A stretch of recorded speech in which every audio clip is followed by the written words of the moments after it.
I told these guys coming into the game that they were, in my opinion, playing the hottest team in the conference. Oregon had lost at USC by 2. They lost at UCLA in overtime, and they've been on a tear ever since. Their last 5 games are incredible. They've been shooting the ball. All 5 guys have been scoring. They've been defending. You could really see that they had started to gel and had tremendous momentum coming into here. And for us to beat them, because our destiny lies in that Pac-12 tournament, and we still have work to do, and part of that work was proving to ourselves that we could play with the teams in the upper echelon. It was so important to play and close out of Colorado, and Utah was a skill game here. We let it get away. To go win on the road at Cal was a big step towards the Pac-12 tournament. To take a team as physical as Stanford and be right there to win the game with the last shot was just tremendous growth for us. And now to come back home and take a team and a program that's as successful as Oregon is, and the athletes, the talent, the skill set that's on that team, how well coached they are, and play just it was a great college basketball game. The adjustments that Dana made were outstanding. The adjustments that we made were really good, and you just had some wonderful performances, and Malachi's was special. His last 5 games now, he's just been on a tear. It's been incredible. He's been as good as any point guard that I've had the opportunity to coach at this point in time in his career, with his leadership, hitting big shots, and more importantly, with his defense. Because the difference with us between early in the year and now, we defend better, we play tougher, we understand how to dig out the 50-50 balls, we understand how to keep you off the glass, and we just know how to grind through a game. Even when stretches of game don't go right, we continue to grind through it. And a lot of that has to do with your leadership on the floor, and that's Malachi. I thought Robo was fine, played well in the game. Deontay Daniels hit big shot after big shot. So they all did something really well in the game to be able to put in this position. And it's just, I'm happy for them after everything they went through to hang in there with us and let us coach them. Let us coach them. And that's hard for young people to do, to have all that failure and still want to listen and be coached.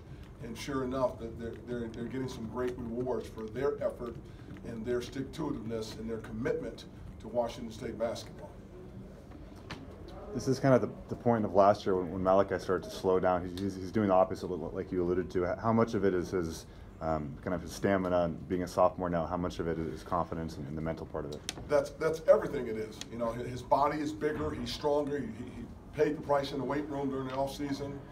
He understands how to get his rest and when to get his rest and all that stuff.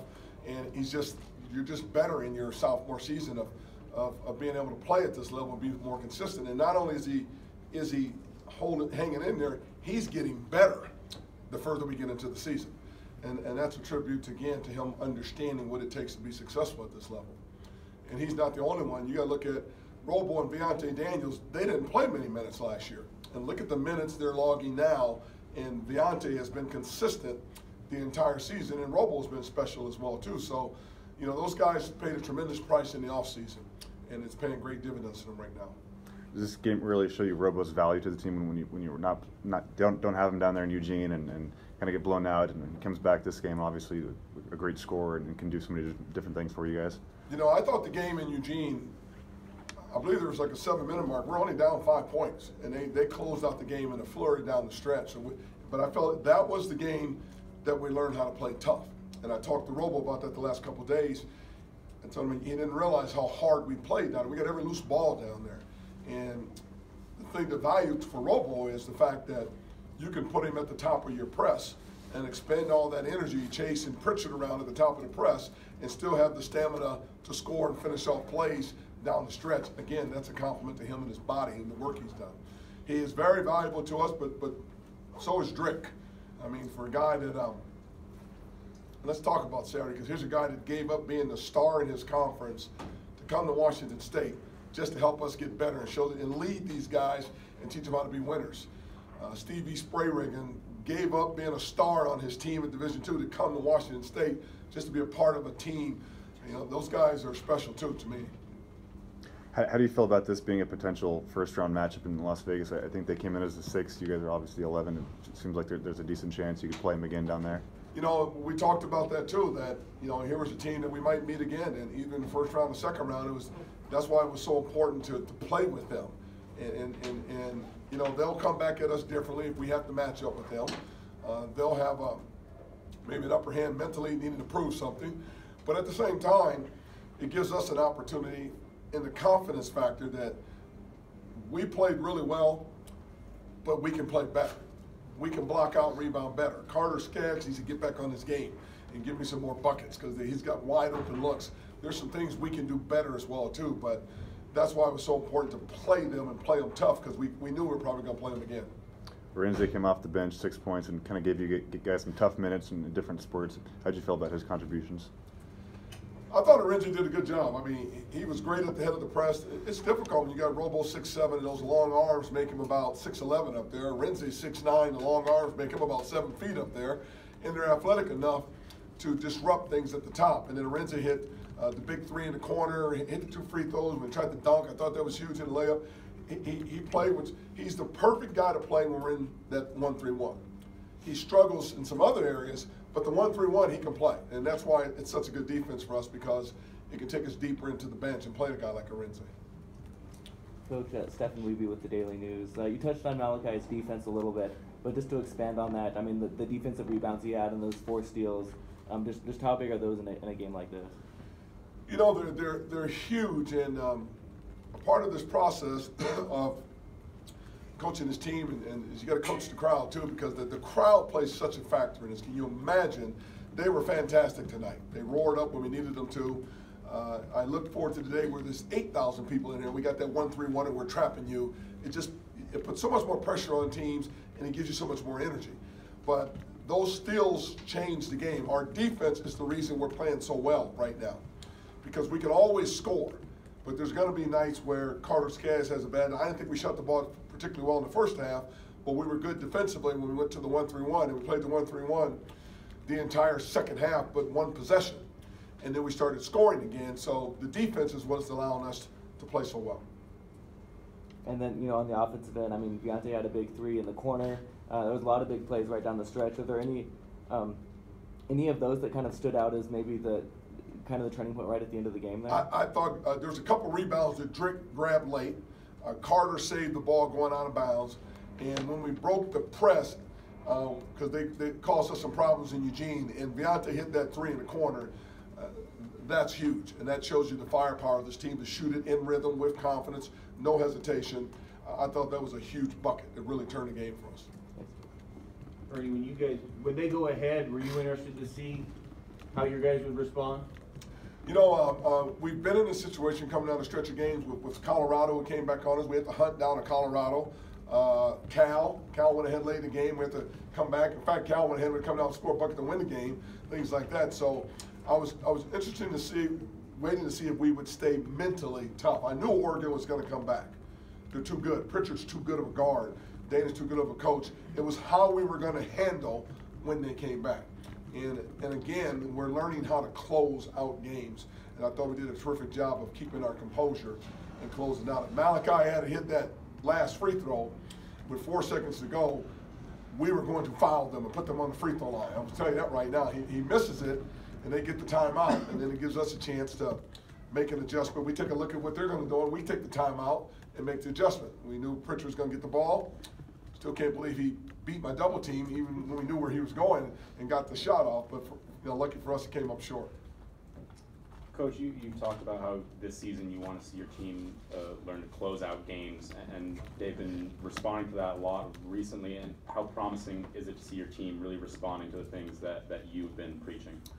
I think the biggest thing with this team that we've talked about is we got off to a great start in Anaheim. We did not handle our success. We did not handle the start of conference play.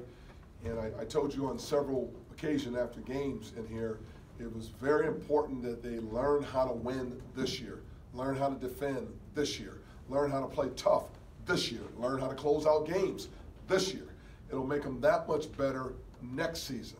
And that's the key, because this team comes back, with the exception of Drake and Stevie Sprayring, and everybody comes back.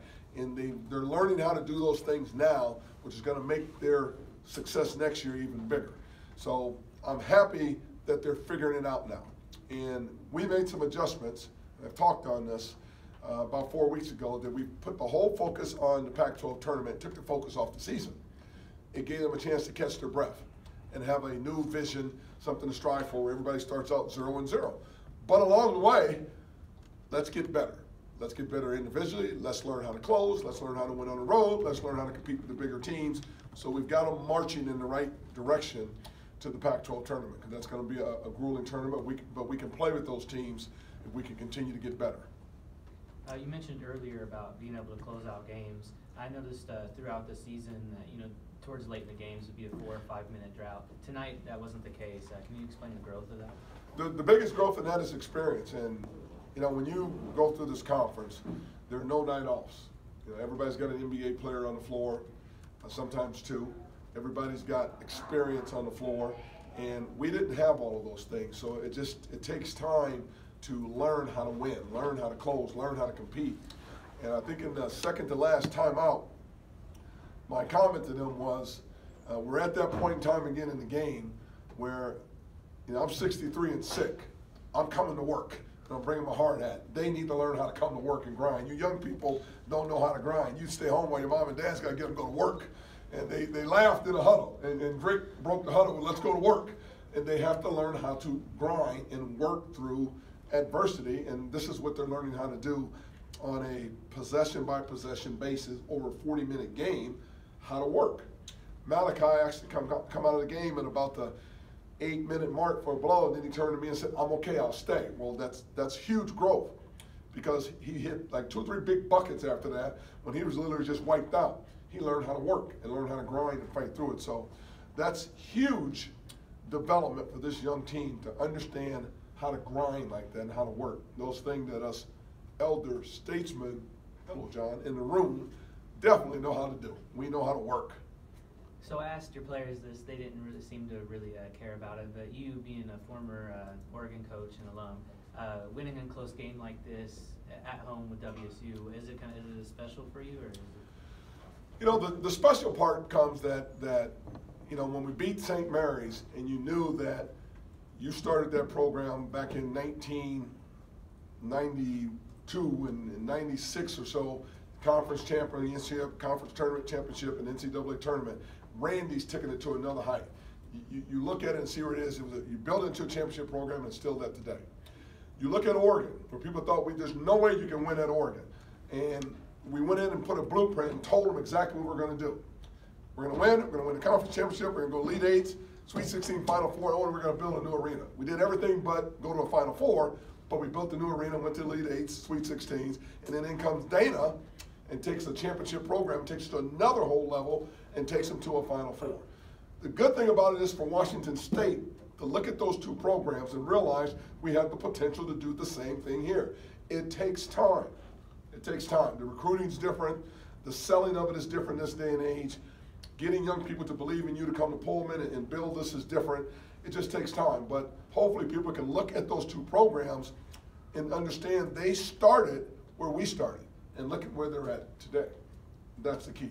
That's the good feeling about competing with them, is to help people in this community and that campus over there realize we can be that one day.